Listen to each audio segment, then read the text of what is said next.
Be one of the things I would bring up in order for you to potentially save a couple $1,000s in the transaction. I mean, the dealer's going to be looking at it so many different ways. So I'm going to walk you through, like, if I were to buy a car right now, what would I do? How would I go about it? So the first thing that I would do is I would lean on the technology that we have today, meaning all of our websites, your cars.com, your Auto Trader, Consumer Reports, TrueCar, Kelley Blue Book, you name it. I would get into those websites, find out the year, make, and model of the car that I want, if it's used or if it's new, find the car and find approximately how much it costs. The information is out there in droves. There's no secrets anymore. We know what these things cost, and so I would use that technology. On the new, it's kind of easy because you have invoice.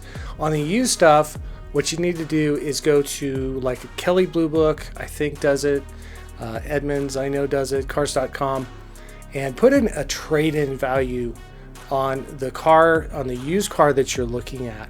And that's going to give you a very close idea of what the dealership paid for. When I was a used car manager, I had all my tools that I used to appraise a car, but oftentimes the salesman or the customer would come in with the Kelley Blue Book trade-in value, and my value was always lower, but their trade-in value was pretty close to the number that I came up with. At least you're going to get a flavor of how much the dealership paid for the car, and that's really all you need to do is find out approximately what it costs. Okay, so on new cars, there's something that you need to find out is how popular that model is. There's a website called CarEdge, and I forget the guy's name. It's a guy and his son. They put together this website. He's a retired car dealer, and they put together pricing, market data, and research. They also broker deals. They can actually buy a car for you. It's a good website, and I like these guys. They're fellow YouTubers, and they do a great job. But the one thing that they have on there is there's a research tab. And under that research tab, there's a tool that they use that will give you the market day supply on the car that you're looking at. The reason I want you to do this is it's very important because it's going to tell you how popular that car is and how fast it sells in the market. Let me give you an example. There are cars that they have on there, like the Toyota 4Runner, I think was the last one I looked at, and it had a 30-day supply in the market, meaning the car gets stocked in on day 1. By day 30, that car will sell, will be retailed, and will be off the lot.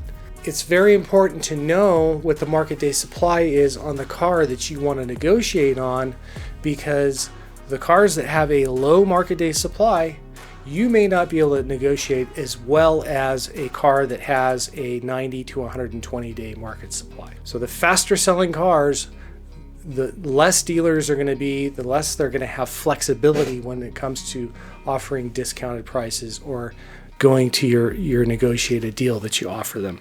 By the way, if any of this is ringing a bell, or if maybe you disagree with it, or if you agree with it, let me know in the comments what your thoughts are. I'd really like to get your feedback, and anything that I could possibly add to the conversation would be helpful. So there's roughly there's probably 1,000 different videos out there on this topic, on how to get your best deal on a new or used car. And the one common thread that I see that goes through all of these videos that I don't agree with is they say, call 10 dealers, get 10 dealers involved, and ask each dealer for their best price.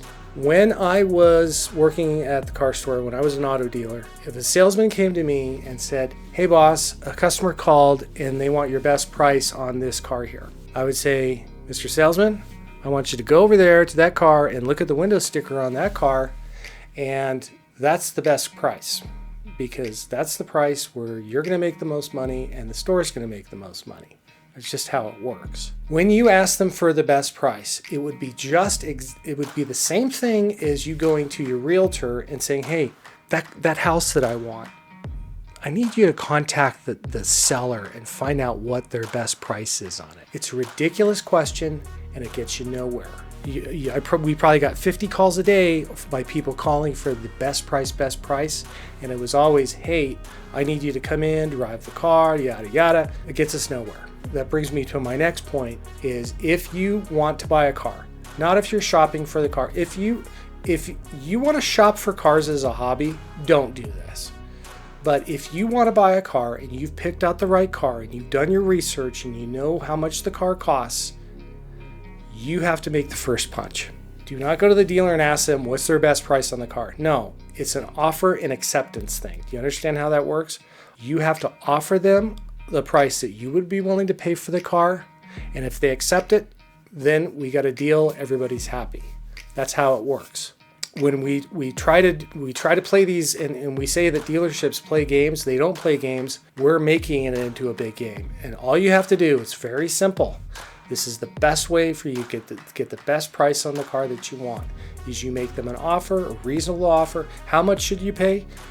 If it is a car that's in high demand, you're going to have to start looking at what MSRP on the car is, maybe a little bit over that. If it's a regular bread and butter car that they have plenty of, offer them $1,500 to $1,000 over invoice. That's not unreasonable. If you make an offer and it doesn't get accepted, then come back to them and say, gosh, what would work for you? You may have to go 3 or 4 levels into this thing in order for you to actually get the best price on the car. Your first offer most likely is not going to get accepted, but that's how this works. That's how you move the ball forward, and the closer that you can get what you want.